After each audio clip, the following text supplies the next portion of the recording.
সবাই এক মোহাম্মদকে মানে, আমরা 14 মোহাম্মদকে মানি। সালাওয়াত মোহাম্মদ ওয়া আলে মোহাম্মদ।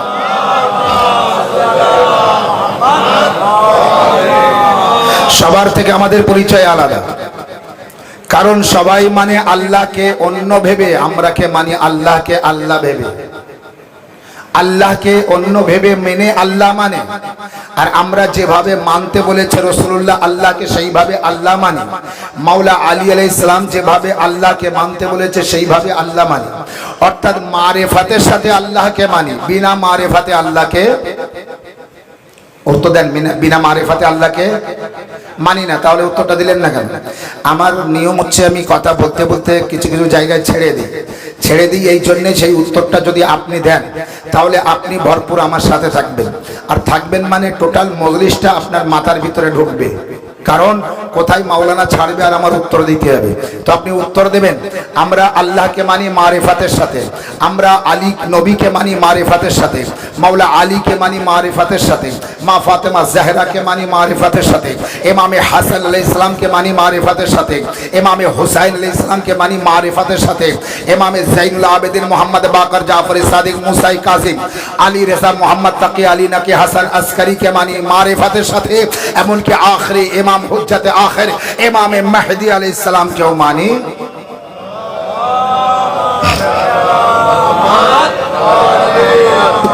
মারিফাতের সাথে মানি। মারিফাত জিনিসটা আলাদা, সবাই মারিফাত বোঝে না। যেমন দুনিয়ার সমস্ত মানুষ আল্লাহর ইবাদত করে, আর রাসূলুল্লাহ আল্লাহর ইবাদত করেছেন, মাওলা আলী আল্লাহর ইবাদত করেছেন, মা ফাতেমা জাহরা আল্লাহর ইবাদত করেছেন, হাসান হুসাইন বা বাকি ইমামরা আল্লাহর ইবাদত করেছেন।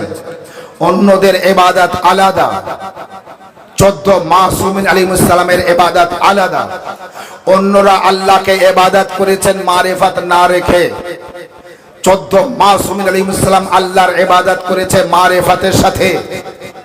এই জন্য মাওলা আলী আলাইহিস সালামকে কেউ জিজ্ঞাসা করেছে, মাওলা আপনি যে আল্লাহর ইবাদত করেছেন দেখে ইবাদত করেছেন? আমারও আপনার মাওলা উত্তর দিয়েছেন, যাকে দেখা যায় না তার ইবাদত করি না। রাসূলুল্লাহ মেরাজে গিয়েছে, তাও আল্লাহর সাথে দেখা হয়নি, তাহলে মাওলা আলী আলাইহিস সালাম এই কথা বললেন কিভাবে? যাকে দেখা যায় না তার ইবাদত করি না। যখন আবার প্রশ্ন করা হলো তখন মাওলা উত্তর দিলেন, আল্লাহকে 2 চোখ দিয়ে দেখা যায় না, আল্লাহকে অন্তর থেকে দেখা যায়। মারিফাত অর্জন করলে আল্লাহকে দেখা যায়, মারিফাত না থাকলে আল্লাহকে দেখা যায় না। সালাওয়াত আর মুহাম্মদ ওয়া আলে মুহাম্মদ।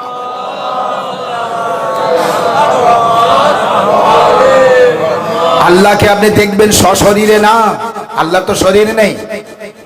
আল্লাহকে জানবেন কিভাবে? আল্লাহর বিষয় বুঝবেন কিভাবে? আপনি কোনোদিন কারবালায় যাননি, আপনাকে কারবালা সম্পর্কে জিজ্ঞাসা করলে ছোটবেলা থেকে এই পর্যন্ত যা শুনে এসেছেন মজলিসের মাধ্যমে কিছু না কিছু আপনি বলতে পারবেন, আর যে দেখেছে সেও অবশ্যই বলতে পারবে। এই দুজনের বলার মধ্যে পার্থক্য থাকবে। যে দেখে এসে বলছে ও একেবারে সামনাসামনি পাশে থেকে মারিফাত অর্জন করেছে কারবালার, আর আপনি দূর থেকে মারিফাত অর্জন করেছেন কারবালার।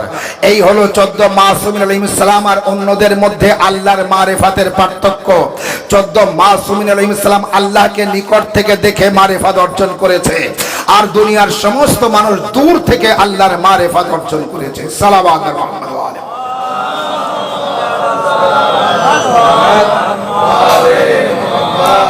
একজন পাহাড়কে দেখেছে, পাহাড়ের বিবরণ, একজন পাহাড়ের বিবরণ শুনে বিবরণ করলো, পাহাড় এমন এমন হয়। একজন পাহাড়কে দূর থেকে দেখে বলল পাহাড় এমন হয়, আর একজন পাহাড়ের নিকটে যেয়ে দেখে বলল পাহাড় এমন হয়। এই 3 জনের বলার মধ্যে পার্থক্য আছে। আল্লাহকে সব থেকে নিকট থেকে বুঝে মারিফাত অর্জন করে আল্লাহর ইবাদত 14 জন করেছে, আর আমরা শিয়ানে আলী ওই 14 জনের অনুসরণকারী। 14 জন যেভাবে আল্লাহর মারিফাত আমাদের দিয়েছে আমরা সেইভাবে আল্লাহকে চিনেছি। এই জন্য অন্যদের আর আমাদের মধ্যে পার্থক্য এই, অন্যরা বলে কে যখন জাহান্নামের লোক জাহান্নামে যাবে, জান্নাতের লোক জান্নাতে যাবে, জাহান্নামের এক কোণা খালি থাকবে, জাহান্নাম তখন বলবে হাল মিন মাজিদ, আর কি কেউ বেশি আছে, আমার পেট এখনো ভরেনি। তখন আল্লাহ ঘোড়ার পেটে সওয়ার হয়ে আসবে আর নিজের ডান পা জাহান্নামে দেবে। জাহান্নাম তখন বলবে বাস আমার পেট ভরে গিয়েছে। এই হচ্ছে অন্যদের আল্লাহর মারিফাত রাখা। আর আমরা আল্লাহর মারিফাত রাখি। কে গুনাহগার জাহান্নামে যাবে, অপরাধীরা জাহান্নামে যাবে। আল্লাহ গুনাহগার না, নাউযুবিল্লাহ, অপরাধীও না, তো আল্লাহ জাহান্নামে যেতে পারে না। ওই হাদিসটা ভুল। আল্লাহর মারিফাত অর্জন করুন। এটাই হলো আল্লাহর মারিফাত অর্জন করা। যে আল্লাহর মারিফাত অর্জন করতে পারেনি সে আল্লাহকে জাহান্নামে পর্যন্ত দিয়ে দিয়েছে। এটা হতে পারে আল্লাহ জাহান্নামে যাবে? বুখারী শরীফের মধ্যে আছে এই কথাটা। এই হাদিসটা আমি নিচে পড়েছি, বাংলা বুখারী শরীফের মধ্যেও আছে। এ হতে পারে আল্লাহ ডান পা দেবে, তার মানে বাম পা আছে। ঘোড়ার পিঠে সওয়ার হবে, তার মানে শরীর আছে। আল্লাহ শরীর থাকে। দুনিয়ার মধ্যে বহু শ্রেণীর মানুষ আছে। এক শ্রেণীর মানুষ বলে আল্লাহ আরশে মুআল্লা একটি চেয়ারে বসে আছে। বলে না আরশে মুআল্লা একটা কুরসি আছে, কুরসি চেয়ার, আর ওই চেয়ারে নাকি আল্লাহ বসে আছে। আল্লাহ বসতে গেলে তো শরীরের প্রয়োজন পড়ে না? আল্লাহর শরীর আছে। তো বোঝা গেল অন্যদের আর আমাদের মধ্যে পার্থক্য আছে, অনেক পার্থক্য। তাই আপনি নিজেকে কারোর সাথে মোকাবেলা করবেন না। আর যদি করতে হয় আজাদারদের সাথে মোকাবেলা করবেন, আজাদারদের সাথে তুলনা করবেন। মোকাবেলা অর্থাৎ তুলনা। তো এইভাবে আপনি আস্তে আস্তে জানতে পারলেন। এবার আপনি রাসূলুল্লাহকে কিভাবে মানেন, মাওলা আলীকে কিভাবে মানেন, ইমামে হাসান আলাইহিস সালামকে কিভাবে মানেন, ইমামে হুসাইন আলাইহিস সালামকে কিভাবে মানেন? মারিফাতের সাথে। মাওলানা সাহেব একটা কি ঘটনা বললেন, মারিফাত। যে ব্যক্তি ইমাম আলাইহিস সালামের কাছে গিয়েছিলেন, জিয়ারত করতে যেতেন, যখনই যেতেন কিছু না কিছু নিয়ে যেতেন। কিন্তু যখন তার স্ত্রী ওই কথা বলেছে, তখন স্ত্রীকে নিয়ে গিয়েছে। তো ইমাম আলাইহিস সালাম যে ওই গোলাপ ওই ভক্তের হাত ধুয়ে দিয়েছিলেন, আর যে ওখান থেকে মূল্যবান মতি বার হচ্ছিল, হিরে বার হচ্ছিল, এটা হচ্ছে মারিফাত। এই মারিফাতের সাথে মানা, এই মারিফাতের সাথে ইমাম আলাইহিস সালামকে মহব্বত করা, এবং ওই মারিফাতের সাথে মানে বলে ইমাম আলাইহিস সালাম তার স্ত্রীকে আবার ফিরিয়ে দিলেন। এটাই তো হয়। তো আমরা শিয়ানে আলী মারিফাতের সাথে মানি, আলী আলাইহিস সালামকে মারিফাতের সাথে মানি। মারিফাত দেখুন কাকে বলে। আলী আলাইহিস সালাম যখন উষ্ট্রের যুদ্ধে যাচ্ছিলেন, জামালের যুদ্ধে, ইবনে আব্বাস বলছেন আল্লাহ শত্রুপক্ষে তো অনেক লোক আর আমাদের সংখ্যা অনেক কম, তো মাওলা আপনি একটু অপেক্ষা করুন, আরো কিছু লোক বেরিয়ে আসুন, আপনার সাথে শামিল হোক, তাদেরকে নিয়ে যাবেন। এই কম লোক নিয়ে যাবেন, শত্রুপক্ষের লোক অনেক বেশি আর আমাদের পক্ষের লোক তো অনেক কম, তো আপনি একটু অপেক্ষা করুন, আরো গ্রামের লোক, পাড়ার লোক, এলাকার লোক আরো কিছু বেরিয়ে আসুন। অনেক সময় আমরা এক জায়গায় মিছিল নিয়ে যাচ্ছি, জুলুস নিয়ে যাচ্ছি, কারবালায় যাচ্ছি, তো আমরা সাথে সাথে তো বার হই না, বার হওয়ার সময় একটু দেরি করি যে আরো কিছু লোক আসুন, যারা এখন এসে পৌঁছায়নি আসুন। তো ইবনে আব্বাস বলছে মাওলা একটু অপেক্ষা করুন, আরো কিছু লোক আসুন। আমারও আপনার মাওলা বললেন ইবনে আব্বাস অপেক্ষা করতে হবে না, আমরা চলে যাই, কাল সকাল হলে আরো 3টে দল আসবে আর আমার সাথে তারা শামিল হবে। 3টে দলের প্রতিটি দলে 5665 জন করে ব্যক্তি থাকবে। সালাওয়াত মাহমুদ আলাইহি।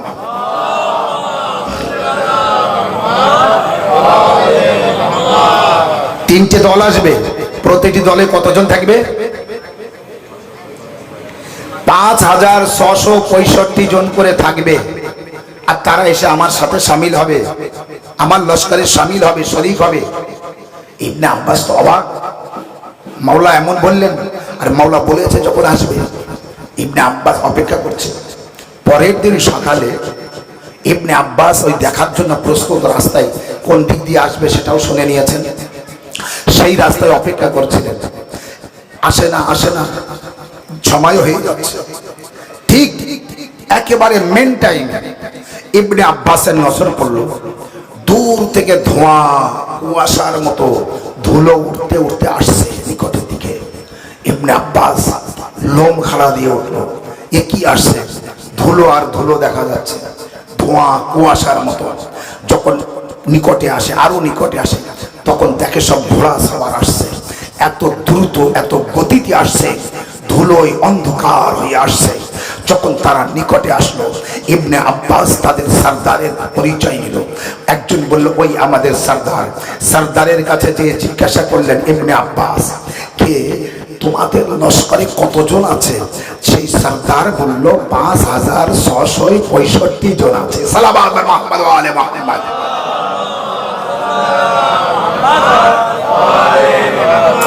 মারেফাত দেখবেন, মারেফাত।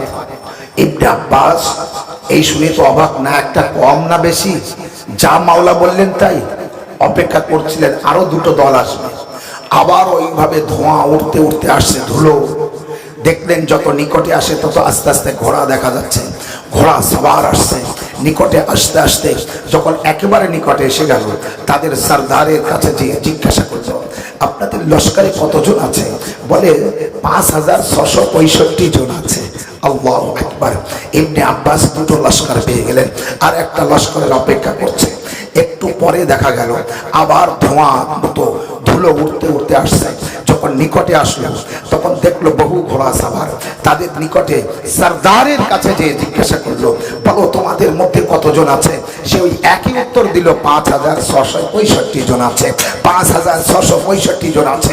ইবনে আব্বাস অবাক হয়ে গেল। মারেফাত, মাওলার মারেফাত দেখুন। ইবনে আব্বাস অবাক হয়ে গেল। মাওলা আরেকটি কথা বলেছে, কে ইবনে আব্বাস, আয় আমার চাচাতো ভাই, শুনে রাখো,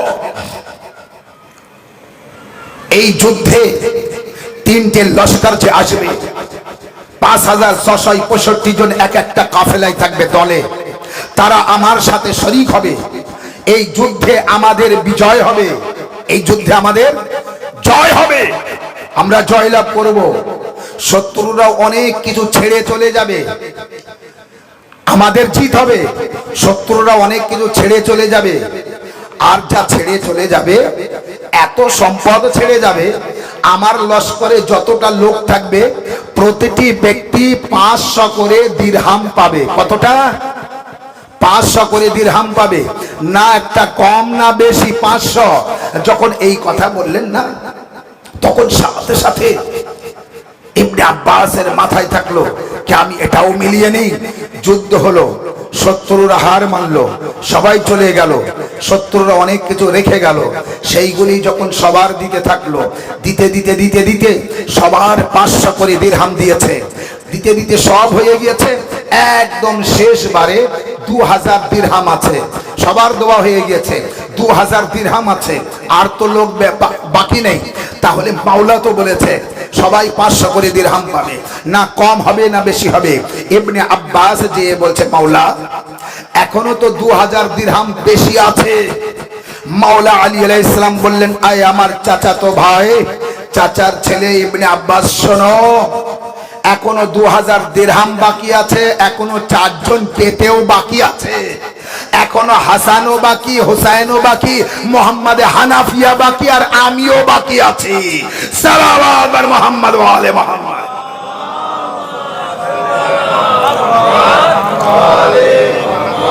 যখন এই 4 জন 500 করে দিরহাম নিলেন, তো পুরো সম্পন্ন হয়ে গেল, কমপ্লিট হয়ে গেল। একটাও বেশি নেই, একটাও কমও পড়েনি। মাওলা যা বললেন তাই হলো। ইবনে আব্বাস চিন্তা করছে, মাওলা আলী আলাইহিস সালামের এই কেরামতি দেখে, এই করিশ্মা দেখে চিন্তা করছে, মারেফাত কিভাবে আসে দেখুন। ইবনে আব্বাস, এই জন্যই তো ইবনে আব্বাসের ইমানের অনেক জোশ ও জজবা ছিল, ইতিহাসে যে পাওয়া যায় জানেন।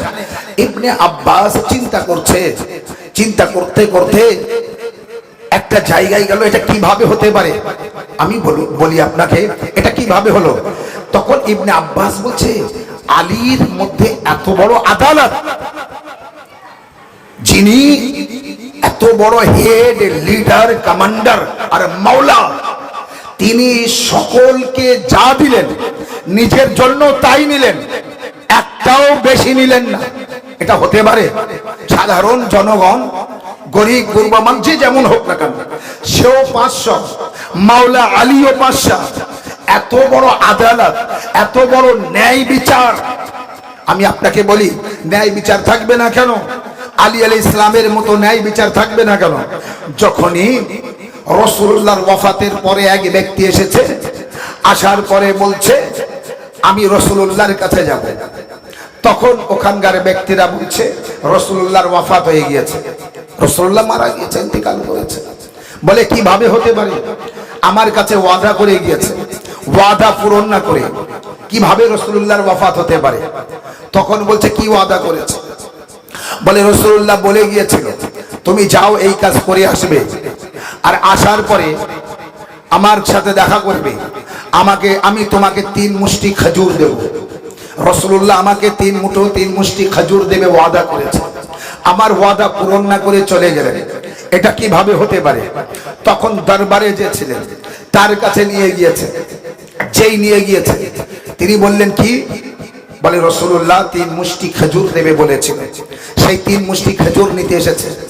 সেই দরবারে যিনি ছিলেন ওই সময় নবীর মেম্বারে যিনি বসতেন রাসূলুল্লাহর ওয়াফাতের পরপরই, সাথে সাথে তিনি বললেন আয়না আলী ইবনে আবি তালিব, আলী ইবনে আবি তালিব কোথায়? আলীকে ডাকো। আলী ইবনে আবি তালিবকে ডাকা হলো। মাওলা আলী যে আসলেন তিনি তখন বললেন অর্থাৎ হযরতে আবু বকর, তিনি অর্থাৎ হযরতে আবু বকর, আবু বকর রাদিয়াল্লাহু তাআলা আনহুর কাছে যখন এই প্রশ্ন নিয়ে গিয়েছিল, তো আবু বকর বললেন আলীকে ডাকা হোক। যখন মাওলা আলী আলাইহিস সালাম এসেছেন তখন হযরতে আবু বকর বলছে আলী এই খেজুর রাখা থাকলো, এই খেজুর একটা যেটা খাজ্জার থালায় যেমন ভাবে আমরা সাজাই এই রাখা থাকলো, এটা আছে, এই ব্যক্তিকে 3 মুষ্টি খেজুর দিয়ে দাও। মাওলা আলী 1 মুষ্টি খেজুর নিয়ে তাকে দিলেন, দ্বিতীয় মুষ্টি খেজুর নিয়ে তাকে দিলেন, তৃতীয় মুষ্টি খেজুর নিয়ে তাকে দিলেন, আলাদা আলাদা রাখা থাকলো। হযরতে আবু বকর বললেন গুনে দেখো, প্রথম মুষ্টি খেজুরে 20টি খেজুর ছিল, দ্বিতীয়বার যে মুষ্টি খেজুর নিয়েছে তাতেও 20টি খেজুর ছিল, তৃতীয়বার যে মুষ্টি খেজুর দিয়েছে তাতেও 20টি খেজুর ছিল। মাওলা আলী গুনে দেননি, 3 বার মুঠো করেছে আর দিয়েছে, 3 বার মুঠোয় 20টা করে খেজুর উঠেছে। ছোট ছিল কি বড় ছিল বলতে পারবো না, 20টা করে খেজুর উঠেছে। খেজুর দেওয়ার পরে একটাও কম হয়নি, একটাও বেশি হয়নি, একটাও কম হয়নি, একটাও বেশি হয়নি। তখন হযরতে আবু বকরকে ওখানকার জনগণ বলছে আয় খলিফাতুল মুসলিমিন, এই খেজুর দেওয়ার জন্য আলীকে ডাকা হলো, এটা তো আপনিও করতে পারতেন। তখন হযরতে আবু বকর বলছে আমি করতে পারলে আর আলীকে ডাকতাম না, আমি করতে পারলে আর আলীকে ডাকতাম না। বলে তার মানে এই তো 3 মুষ্টি খেজুর দেওয়ার কথা, তো এটা যে আলী দিয়েছে এমন কি বড় কাজ হয়েছে, এখনো বুঝতে পারিনি মারেফত। আবু বকর বলছে জানো আমি আলীকে কেন ডেকেছি, আলীর হাত দ্বারায় খেজুর কেন দিয়েছি? গুনে দেওয়ার কথা রাসূলুল্লাহ বলে যাননি, রাসূলুল্লাহ বলেছেন আমি 3 মুষ্টি খেজুর দেব, 3 মুঠো খেজুর দেব, তো রাসূলুল্লাহ দেবেন। আর রাসূলুল্লাহর দেওয়া রাসূলুল্লাহই দিতে পারেন, কটা করে উঠবে হাতে রাসূলুল্লাহ জানেন, আমরা জানি না। কিন্তু তোমরা জানো এই নবীর উম্মতি, আবু বকর বলছে এই নবীর উম্মতি তোমরা জানো হিজরাতের রাতে রাসূলুল্লাহ নিজের বিছানায় আলীকে ঘুম পাড়িয়ে আমাকে নিয়ে বার হয়েছিল। গুহার মধ্যে আমি আর রাসূলুল্লাহ ছিলাম, আমি সারা রাত রাসূলুল্লাহর মুখ দিয়ে বলতে শুনেছি আলী আলী আলী আলী আলী আলী। যখন সারা রাত আমি অবাক ছিলাম, আমি চিন্তিত ছিলাম।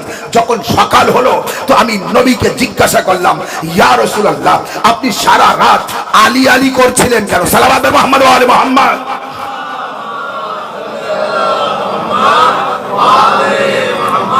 আপনি সারা রাত আলী আলী করছিলেন কেন?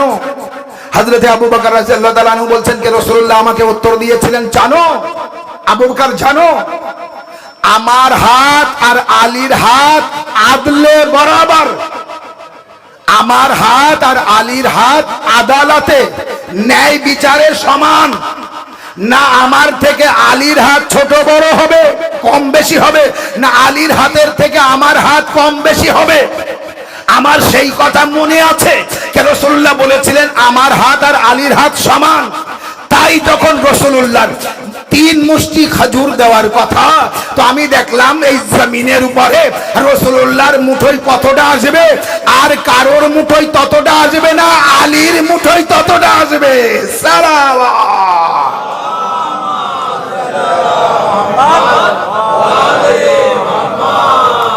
বোঝা গেল?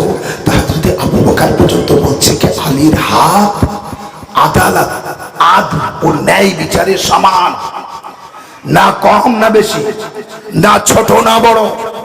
আলী আলী আছে। এই কারণেই তো যা রাসূলুল্লাহ বলেছেন আউয়ালুনা মুহাম্মদ ওয়া আখিরুনা মুহাম্মদ ওয়া আওসাতুনা মুহাম্মদ, যারা ওয়া কুল্লুনা মুহাম্মদ, আমার মধ্যে যারা আছে সবই মুহাম্মদ। এই কারণেই তো প্রথম মুহাম্মদ, শেষেও কিন্তু মুহাম্মদ। শেষে যিনি আছেন আমাদের আখিরে ইমাম, তার নাম তিনিও মুহাম্মদ, প্রথমও মুহাম্মদ, মাঝখানেও মুহাম্মদ। এই জন্যই তো এক ব্যক্তি আমারও আপনার ষষ্ঠম ইমাম আলাইহিস সালামের কাছে এসে বলেছিল, ষষ্ঠম ইমাম আলাইহিস সালামের কাছে এসে বলেছিল, সাদিক আলী মুহাম্মদ আলাইহিস সালামের কাছে এসে বলেছিল যে আপনার জাদ্দে মাজলুম, আপনার দাদা বা আপনার নানা রাসূলুল্লাহর হাদিস আমাদের সবই মুহাম্মদ, তো আপনার সবই মুহাম্মদ। এই প্রশ্ন ইমাম হাসান আলাইহিস সালামকেও করা হয়েছিল, এই প্রশ্ন ইমাম জাফর সাদিক আলাইহিস সালামকেও করা হয়েছিল। তো জাফর সাদিক আলাইহিস সালামকে বলেছিল যে আপনারা সবই মুহাম্মদ, বলে হ্যাঁ সবই মুহাম্মদ।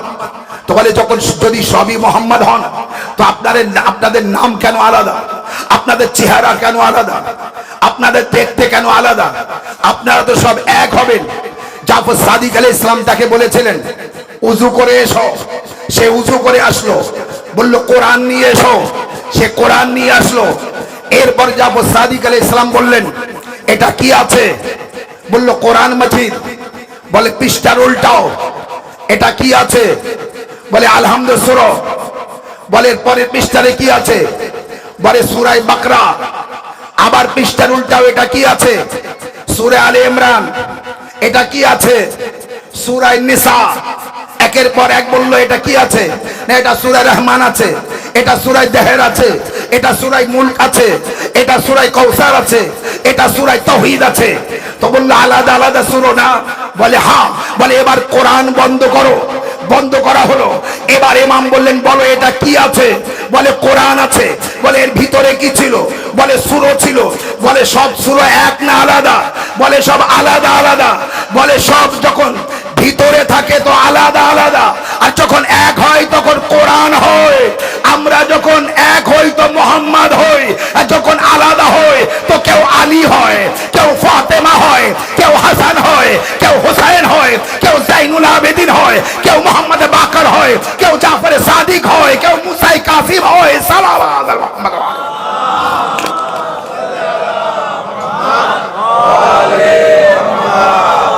আউয়ালুনা মুহাম্মদ ওয়া আখিরুনা মুহাম্মদ ওয়া আওসাতুনা মুহাম্মদ ওয়া কুল্লুনা মুহাম্মদ। এটা মনে রাখবেন, সবই মুহাম্মদ। আর এই মুহাম্মদুর রাসূলুল্লাহ যা বলেছিলেন, প্রথম মুহাম্মদ রাসূলুল্লাহ যার কলেমা পড়ে আমরা মুসলমান, আমরা কলেমা পড়ি আখেরি নবীর, তিনি মুহাম্মদ। একটা মেন কপি থেকে যত জিরক্স করবেন সব জিরক্সে তাই থাকবে যা প্রথম কপিতে ছিল। এই জন্যই সব মুহাম্মাদের মধ্যে তাই থাকবে যা প্রথম মুহাম্মাদের মধ্যে। সাল্লাল্লাহু আলাইহি মুহাম্মদ ওয়া আলি মুহাম্মদ।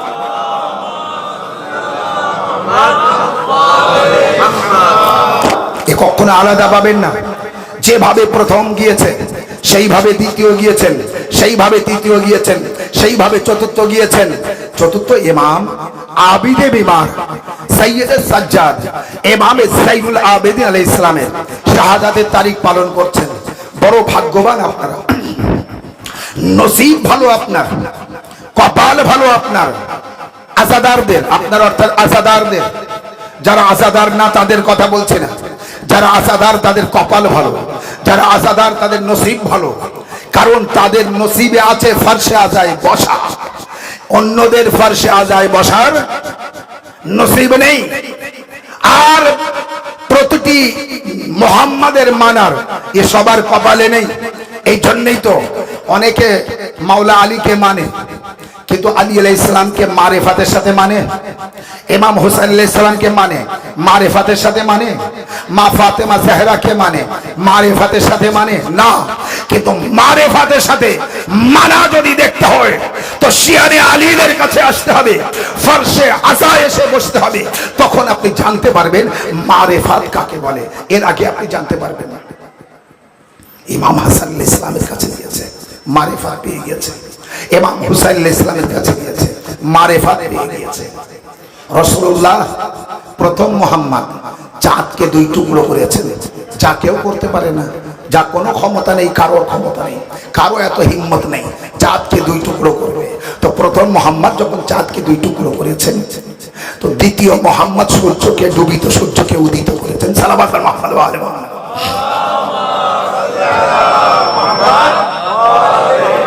করেছেন না করেননি?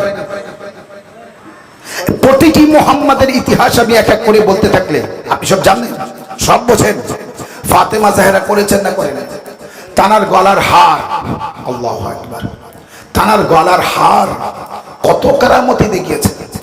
গরিবকে ধনী করে দিয়েছে, ফকিরকে বড় লোক করে দিয়েছে, যার জুতো নেই তার জুতো দিয়েছে, যার পোশাক নেই তার পোশাক দিয়েছে, যার খাদ্য নেই তার খাদ্য দিয়েছে, যার সাওয়ারি নেই তার সাওয়ারি দিয়েছে, মানে উট দিয়েছে। আবার হার নিজের মালিকের কাছে ফিরে এসেছে। হারের এই কারামতি, এটা ঘটনা বলতে গেলে আপনি জানেন যেহেতু, তো হারের এই কারামতি। বাড়ির কানিজ ফিজ্জা, ফিজ্জার কি কারামতি আছে? ফিজ্জা একবার সোনা তৈরি করে মাওলা আলীকে দিলেন, মাওলা এই যে গরিবতা আমাদের মধ্যে, প্রায় রান্না হয় না, খাওয়া হয় না, এইভাবে তো সোনা তৈরি করে বিক্রি করলে তো অনেক টাকা হয়, আমরা তো অনেক ভালোভাবে চলতে পারি। আলী আলাইহিস সালাম তাতে হাত দিয়ে কিছু করলেন, করার পরে বললেন, ফিজ্জা তুমি যে সোনা করেছিলে ওইটার দাম বেশি না আমি যেটা করেছি এইটার দাম বেশি? বলুন মাওলা আপনি যেটা করলেন এটা তো অরিজিনাল সোনা হলো, আমার সোনার দাম কম ছিল, আপনারটা বেশি হলো। মাওলা বললেন, ফিজ্জা করতে আমরা জানি কিন্তু করি না, আমরা নিজেদের জন্য কিছু করি না। এবার আপনি বলুন, বাড়ির কানিজ ফিজ্জা এই সোনা তৈরি করতে শিখলেন কিভাবে, পারলেন কিভাবে? এক, দুই হচ্ছে এক ব্যক্তি, কিছু ব্যক্তিরা মহিলারা এসে বলছে, ও ফিজ্জা তুমি এই গরিব বাড়িতে থাকো কেন? এদের বাড়িতে খাওয়া হয় না, রান্না হয় না, বাড়ি ঘরদর ভালো না, এখানে কেন থাকো? আরে এখান থেকে বার হয়ে এসো, ভালো ভালো বাংলো পাবে, ভালো ভালো ঘর পাবে, ভালো ভালো বিল্ডিং পাবে। জনাবে ফিজ্জা তাদের বলেছিলেন, আমি যে বাড়িতে থাকি আমি গরিব বাড়িতে থাকি না। বলে তার মানে? বলে আমি যদি ওই পাহাড়কে সোনা হতে বলি তো পাহাড় সোনা হয়ে যাবে। তখন তারা দেখলো টোটাল পাহাড় সোনা হয়ে গিয়েছে। এবার তারা বলছে, ফিজ্জা ওই দেখো পাহাড় সোনা হয়ে গিয়েছে। ফিজ্জা বলছে, এই পাহাড় আমি তোকে সোনা হতে বলিনি, এই অবুঝদের বোঝাচ্ছিলাম। সালাওয়াত মুহাম্মদ ওয়া আলি মুহাম্মদ।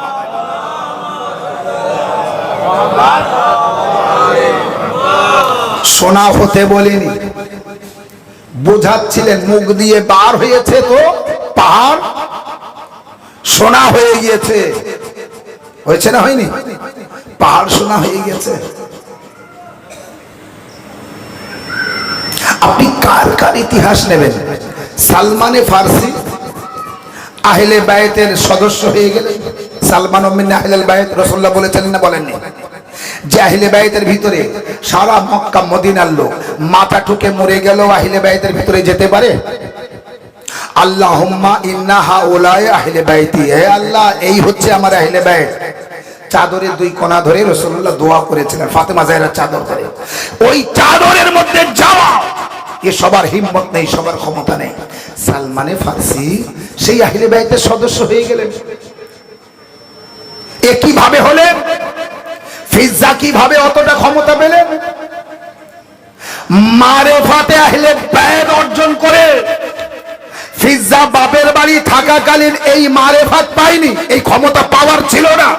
সালমানে ফার্সি অগ্নি পূজারীদের ছেলে, সেখানে থাকা পর্যন্ত এই ক্ষমতা, এই পাওয়ার এবং এই উপাধি, এত বড় সম্মান পায়নি যে আহলে বাইতের সদস্য হবে। এই ঘরের দরজায় এসে মাথা ঠুকে ঠুকে সাজদা করে করে, সম্মান ও ইজ্জত করে করে এই মারিফাতের সাথে এটা অর্জন করেছে।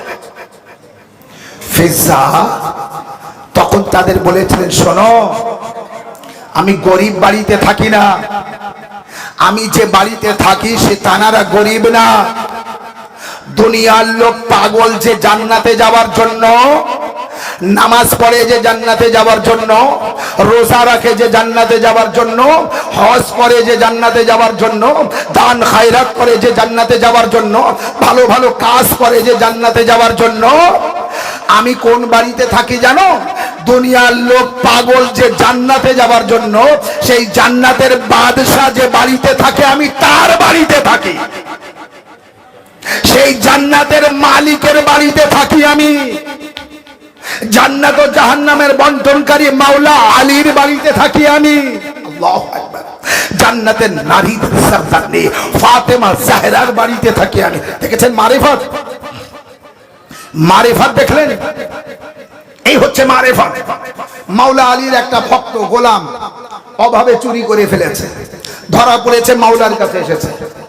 মাওলা বলছে তোমার হাত কেটে দেবো। তো বললেন, মাওলা এই জন্য তো এসেছি, আমি শাস্তি নিতে এসেছি। বলেন বাড়িতে যাও, কাল আসবে। আর এক গোলামকে বললেন যে যাও এলাকায় খবর করে দাও, আলী তার ভক্তের সাজা দেবে। আর ভক্তকে ছেড়ে দিলেন, কালকেরে আসবে। আপনাকে যদি এসে কেস হয় নামে আর পুলিশ ধরতে আসে আর বলে কে আমি কালকেরে আসবো ধরতে, আজকে আর ধরবো না, তো তার পরের দিন বাড়িতে থাকবেন? আর সালাওয়াত।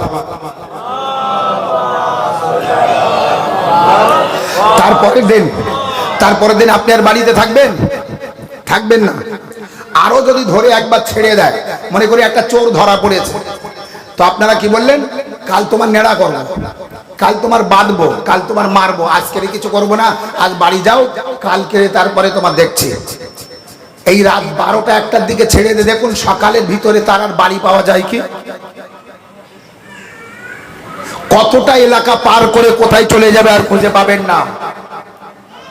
কিন্তু মারিফাতে মাওলা দেখুন, মারিফাতে ইমাম দেখুন, পরের দিন ঠিক টাইমে সেখানে হাজির সেই ব্যক্তি। হাত বাড়িয়ে দিলেন সমস্ত মানুষের সামনে, মাওলা আলী চোরের যে হাত কাটতে হয় সেইভাবে সেখান থেকে আঙুলগুলি সব কেটে দিলেন। সে কাটা আঙুল নিয়ে বাড়িতে যাচ্ছে মাওলার ফজিলাত বয়ান করতে করতে। আমার মাওলা কত ভালো, কাটা হাত।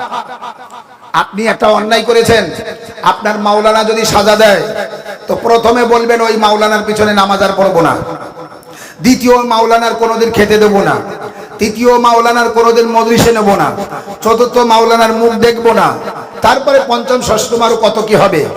সারা দিন রাত চায়ের দোকানে একদম গরম হয়ে যাবে। আমার এই বললো, আমার এই করলো।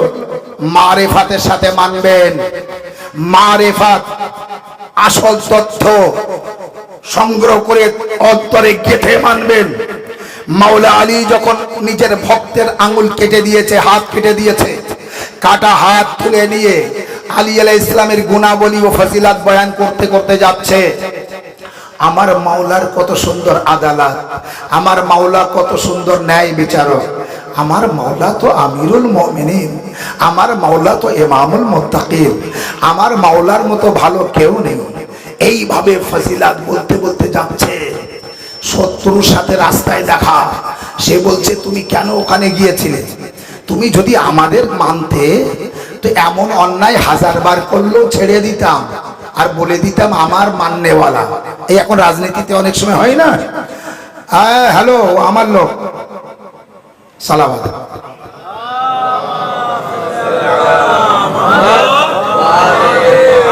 কিন্তু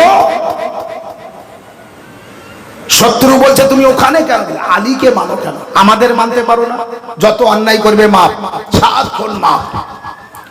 তখন আবারও মাওলা আলীর ফজিলত বয়ান করছে। এত ফজিলত যা যা সে জানে, আলী আলাইহিস সালামের গুণাবলী ও ফজিলত বয়ান করতে করতে যাচ্ছে। ইমামে হাসান আলাইহিস সালাম ওই দেখে এসে বাবাকে জানালেন, বাবা আপনি যাকে এখন হাত কেটে দিয়েছেন ও আপনার ফজিলাত বয়ান করতে করতে যাচ্ছে। একটা শত্রু এই বলেছে, তো তার সামনে বলছে আমার মাওলা আমিরুল মুমিনিন যা করে ন্যায় করে সত্য বিচার করে, আমার মাওলার মতো সত্য বিচার করনে বলা কেউ নেই। আলী আলাইহিস সালাম বললেন কি হাসান বেটা যাও তোমার চাচাকে ডেকে নিয়ে এসো। আসবাক বিন নাবাতা তার নাম ছিল, তাকে ধরে আবার ডেকে নিয়ে আসা হলো। মাওলা আলী আলাইহিস সালাম তার কাটা হাত আঙ্গুলগুলি যে আঙ্গুল যেখানকার সেখানে সেই আঙ্গুলগুলি রেখে উপরে একটি কাপড় দিয়ে হাত বলিয়ে দিয়ে বললেন কাপড়টি তোলো। কাপড়টি তোলার পরে দেখা গেল যেমন আগে ছিল তেমনই আবার ঠিক জড়ে গিয়েছে, কোনো জায়গায় কাটার দাগও নেই। এটাই হলো ইমামকে মারেফাতের সাথে মানলে এইভাবে লাভবান হতে পারবেন। সালাওয়াত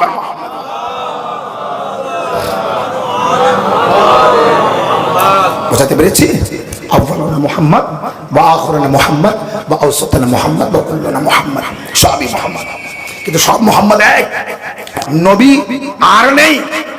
কিন্তু মুহাম্মদ রাসূলুল্লাহ বলে গিয়েছেন আমার থেকে আলাদা কিছু পাবে না, আমার থেকে দুই কথা। এই 14 জন মাসুমিন আলাইহিস সালামের পৃথিবীর একটা কেউ 14 জনের কোন একজনের কথা আর একজনের সাথে মিললেই আপনি দেখাতে পারবেন না। যা প্রথম বলেছেন তাই তৃতীয় বলেছেন, তাই তৃতীয় বলেছেন, তাই চতুর্থ বলেছেন, তাই পঞ্চম বলেছেন, তাই ষষ্ঠম বলেছেন, সপ্তম বলেছেন, একেবারে আখেরি ইমাম পর্যন্ত 14 মাসুম আলাইহিস সালামের চলা বলা কথাবার্তা সব এক। এই জন্য 14 মাসুম আলাইহিস সালামের মাননেওয়ালা চাই হিন্দুস্তানে থাক, চাই পাকিস্তানে থাক, চাই বাংলাদেশে থাক, চাই লন্ডনে থাক, চাই আমেরিকায় থাক, চাই সিরিয়ায় থাক, চাই ইরানে থাক, চাই ইরাকে থাক, সুইডেনে থাক, আর যেখানে তোবাইতে থাক, আর সৌদি আরবে থাক, তাদের নামাজ এক, তাদের রোজাও এক, তাদের হজ এক, তাদের দোয়া এক। অর্থাৎ প্রতিটি নামাজের পরে দোয়া এক, ইফতারের দোয়া এক, আলাদা না। কিন্তু এখানে 14 তারপরে সব এক। এর বিপরীত একটা জায়গায় যান যেখানে 4 কিন্তু চলা এক, বলা এক, আলাদা। চলা 4 রকম, বলা 4 রকম, নামাজ 4 রকম, পদ্ধতি 4 রকম। ওখানে 4 তো 4 রকম, এখানে 14 কিন্তু এক রকম। এই জন্যই তো নবী বলেছেন আমার প্রথম মুহাম্মদ, শেষও মুহাম্মদ, মাঝখানেও মুহাম্মদ, আমরা যারা আছি সবই মুহাম্মদ। সালাওয়াত মুহাম্মদ।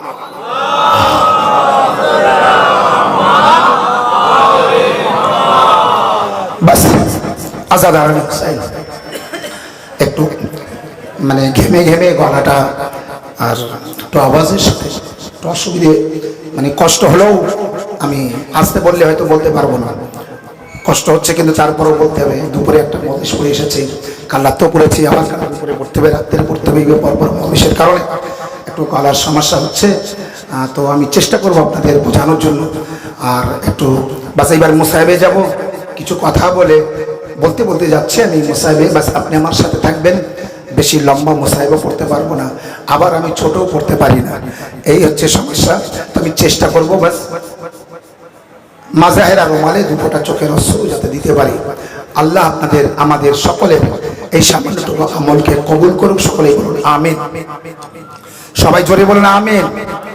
এবং আবিদে বিমারের মজলিস, সৈয়দে সাজ্জাদ আলাইহিস সালামের তাবুতের মজলিস, এটা সবার নসিবে হয় না, সবাই পারে না। আলে নবীর জানাজায় শরীক হওয়া, আর আলে নবীর নবীর আল আওলাদের জানাজায় শরীক হওয়া, নবীর আল আওলাদের জানাজা স্বরূপ তাবুতে শরীক হওয়া, তাবুত তোলা, এ সবার নসিবে হয় না। আজ রাজাপুর বেড়িশা বাগান, রাজাপুর গ্রাম বেড়িশা বাগান, এই মজলিস বান্দায় খোদার পক্ষ থেকে, অবশ্যই আল্লাহ তাকে ভালো রাখবে, সুস্থ রাখবে। আপনারা প্রতি বছর এইভাবে করে থাকেন, অবশ্যই কামিয়াব হবেন। কারণ হাসরের ময়দানে ইমাম হুসাইন আলাইহিস সালাম আপনার থেকে অনেক কিছু দেখতে চায়, কি কি নিয়ে গিয়েছেন, মা জাহেরাও দেখতে চায় কি কি নিয়ে গিয়েছেন। তো আবিদে বিমারের জন্য আপনি মজলিসের ব্যবস্থা করেছেন।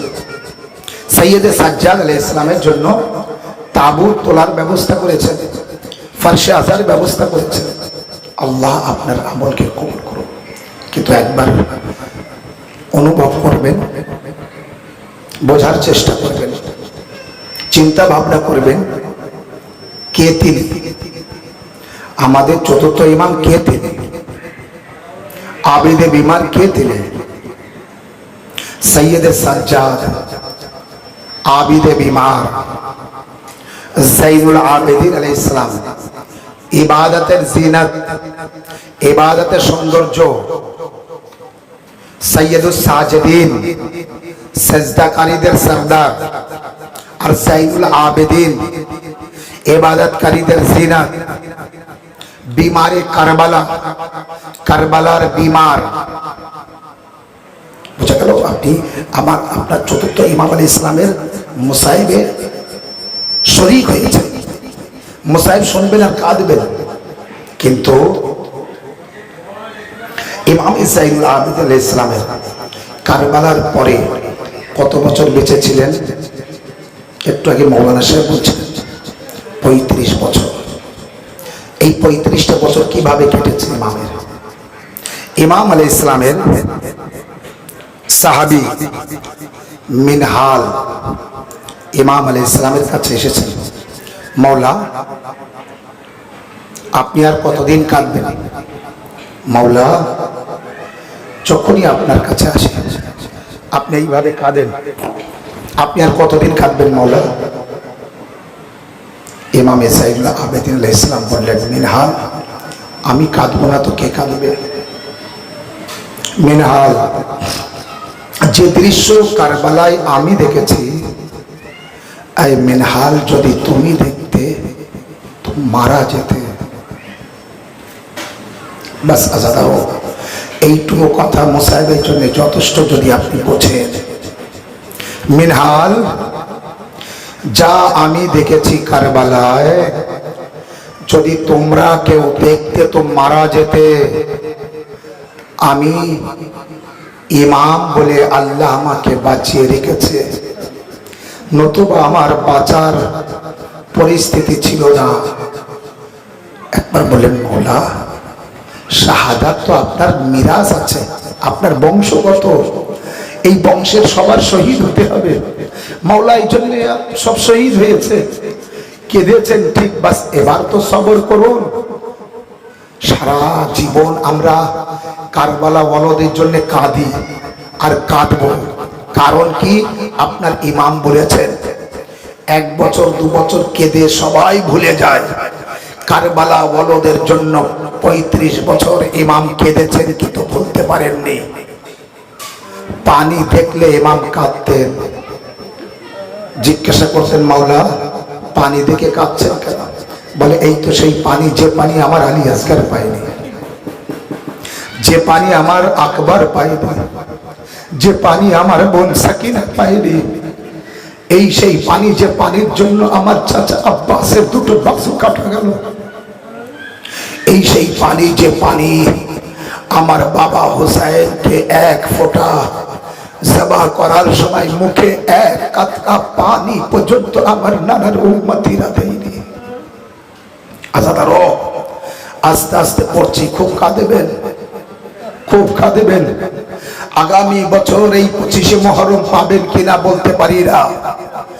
যে বা যারা এই তারিখটা পেয়েছেন, খবরদার যেন আপনার আওয়াজ লুকিয়ে লুকিয়ে হোসেনের জন্য কাঁদতে নেই, চুপি চুপি গোপনে কাঁদতে নেই, আওয়াজ করে কাঁদবেন ইয়া হোসেন বলে। হায় বিমার ইমাম, হায় সৈয়দে সাজ্জাদ। খাদ্য দেখলেই কাঁদতেন, এই খাদ্য কারবালায় ছিল না। পানি দেখলে ক্রন্দন করতেন, এই পানি কারবালায় ছিল না। নামাজের সময় হলে নামাজের পাটিতে পা রেখে কাঁদতেন, কে এই নামাজ আমাদেরকে পড়তে দিচ্ছিল না। এই নামাজের হালাতে আমার বাপের দিকে তীর নিক্ষেপ করা হয়েছিল। আবিদে বিমার মজলিসে আমরা কাঁদি, আমাদের চতুর্থ ইমাম মজলিসে কাঁদতেন না, বসে থাকলে কাঁদতেন, আজান হলে কাঁদতেন, খাদ্য দেখলে ক্রন্দন করতেন, পানি দেখলে ক্রন্দন করতেন, নামাজ পড়তে গেলে ক্রন্দন করতেন, কাবা শরীফ দেখলে ক্রন্দন করতেন। এই সেই কাবা যেখানে আমাদের হজ করতে দেয়নি। আসাদারো আবিদে বিমারকে মিনহাল বলছে, মাওলা শাহাদাত আপনার বংশগত, আপনাদের মিরাস, তাই শহীদ হয়েছে, আপনি আর কত কাঁদবেন?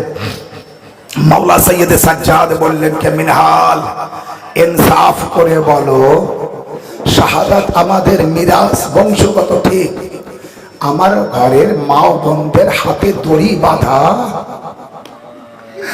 আমার ঘরের মেয়েদের মাথার চাদর কেড়ে নেওয়া, আমার ঘরের ছোট ছোট বাচ্চাদের গলায় দড়ি বাঁধা, হায় একই দড়িতে 12 জনের গলা বেঁধে চাবুক দিয়ে মারতে মারতে আমাদের টানতে টানতে কারবালা থেকে শহীদদের লাশের উপর থেকে আমাদের দেখাতে দেখাতে নিয়ে যাচ্ছে। আয় মিনহাল, একবার ইনসাফ করে বলো, এটাও কি আমাদের মিরাস?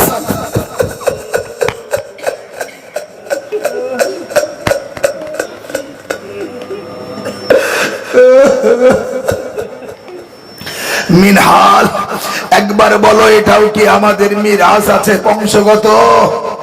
কে আমার সামনে সিমরে মালুর হাতে দড়ি নিয়ে আসবে আর আমার ঘরের মা বোনদের ওই দড়ি দিয়ে বাঁধবে, এটা কখনো সহ্য করতে পারো? মিনহাল, আমি চোখের পানি ধরে রাখতে পারি না। যখন আমার বাবা আখেরি বিদায় নিতে এসেছিলেন আমার কাছে, আমি বলেছিলাম কে আপনি? বাবা বলেছিলেন সাজ্জাদ, আমি তোমার বাবা।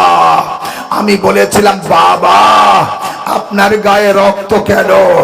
আপনার মুখে রক্ত কেন? আপনার মাথায় রক্ত কেন? আপনার সারা শরীরে রক্ত কেন? আপনি তো নবীর নাতি, আপনি তো আলী ও ফাতেমার কলেজার টুকরা। বাবা, আমার চাচা কোথায়? আমার আব্বাস কোথায়? আমার আকবর কোথায়? আওনা মোহাম্মদ কোথায়? বাবা, আমার আসগার। হা হা, আসাদারো, এইভাবে ক্রন্দন করবেন, এইভাবে কান্নার হক আদায় করবেন মা ও বোনেরা। সৈয়দে সাজ্জাদ বললেন, বাবা আমার আসগার। আওয়াজ দিলেন ইমাম হোসেন, বেটা সাজ্জাদ, তুমি আর আমি বেঁচে আছি। এ সাজ্জাদ, বাস মোহাম্মদ বাকার আর তুমি আর আমি বেঁচে আছি। বেটা সাজ্জাদ, আকবর মারা গিয়েছে, আব্বাস মারা গিয়েছে, আকবর কাসিম মারা গিয়েছে, কাসিমের লাশ পামাল করে দিয়েছে, তোমার ভাই আসগার মারা গিয়েছে, আমার মুখে তোমার আসগারের রক্ত। সাজ্জাদ বললেন, মিনহাল, ওই যে আমি বেহুশ হয়ে গিয়েছিলাম, আমি বলতে পারি না। এরপরে যখন আমি বেহুশ হয়ে গেলাম, এরপরে যখন আমার ফুপি আমাকে বিছানা ধরে টেনে বার করছেন আর বলছেন সাজ্জাদ ওঠো, খিমায় আগুন লাগিয়ে দিয়েছে, আমার হোশ ফেলল। তো আমি দেখি মিনহাল, একদিকে খিমায় আগুন জ্বলছে, ওদিকে আমার বাবার মাথা।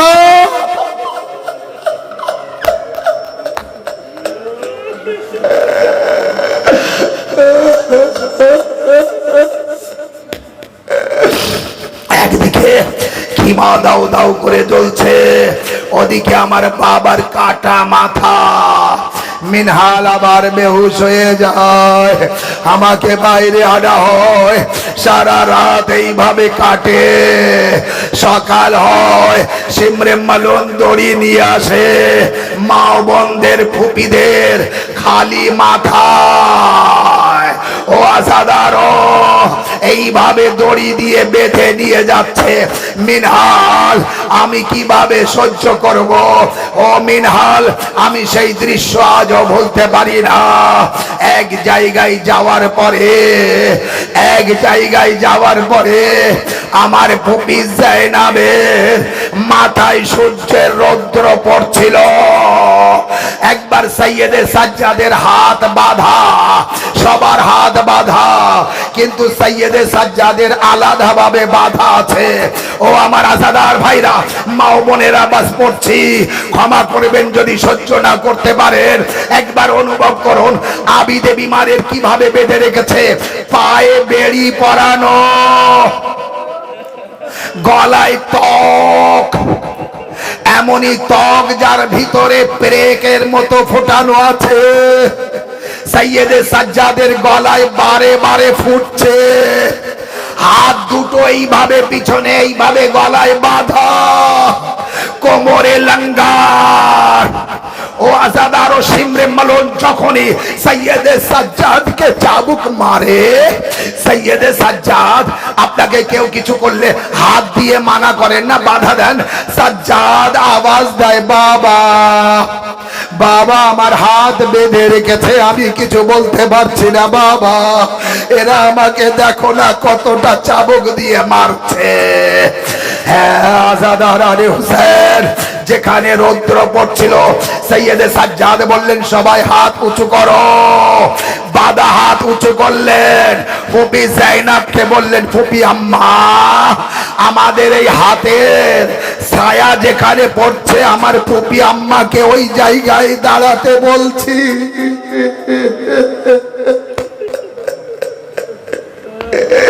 যাতে সূর্যের আলো রোশনি যার মাথায় কোনোদিন পড়েনি।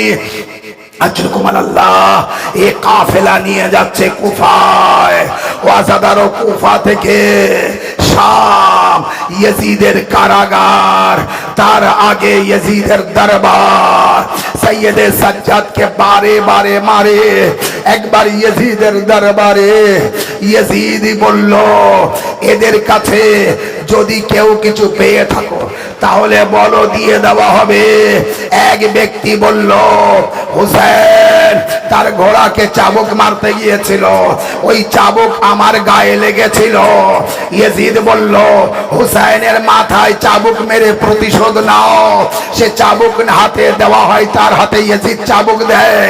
একবার জনাবে জাইনাব বললেন, বেটা সাজ্জাদ, তোমার বাবাকে এখনো মার খেতে হবে। সাজ্জাদ এখনো তোমার বাবার মাথায় চাবুক মারবে। সৈয়দে সাজ্জাদ বললেন, আই ইয়াজিদ, আই জালিম, আমার বাবাকে আর চাবুক দিয়ে মেরো না, মারতে হয়তো আমাকে মারো। তখন ইয়াজিদ বলল সেই ব্যক্তিকে, তাহলে প্রতিশোধ সাজ্জাদের থেকে নাও। সে বলল, আমার গায়ে যখন লেগেছিল তখন আমি খালি গায়ে ছিলাম, সাজ্জাদের জামা খুলতে হবে। একবার সেই ব্যক্তি হাতে চাবুক নেয়, সৈয়দে সাজ্জাদের জামা খুলতে যায়, খুলতে পারে না। কিছুটা খোলার পরে শরীরের সাথে জামা এমন ভাবে চিপতে গিয়েছে, জড়িয়ে গিয়েছে। হাতে চাবুক নিয়ে সে ব্যক্তি একবার সামনে যায়, একবার পিছনে যায়, একবার ডাইনে যায়, একবার বাঁয়ে যায়, ঘুরতে থাকে। ইয়াজিদ বলে, মারছো না কেন, মারো। সে ব্যক্তি তখন বলে, এই ইয়াজিদ, আমি মারবো তো কোন জায়গায় মারবো? সৈয়দে সাজ্জাদের এমন কোন জায়গা নেই যেখান থেকে রক্ত ঝরছে না।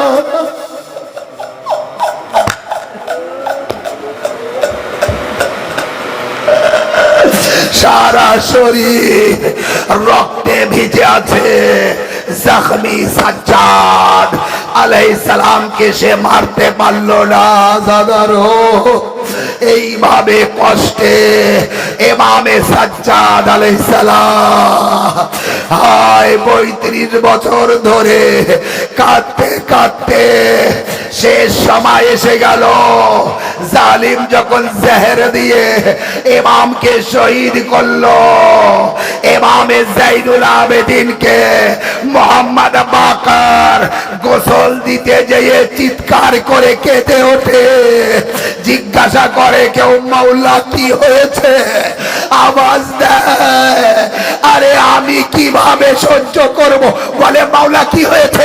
বলে আমার বাবা সারা শরীরে আঘাতের দাগ, গলায় ছিদ্র হয়ে গিয়েছে।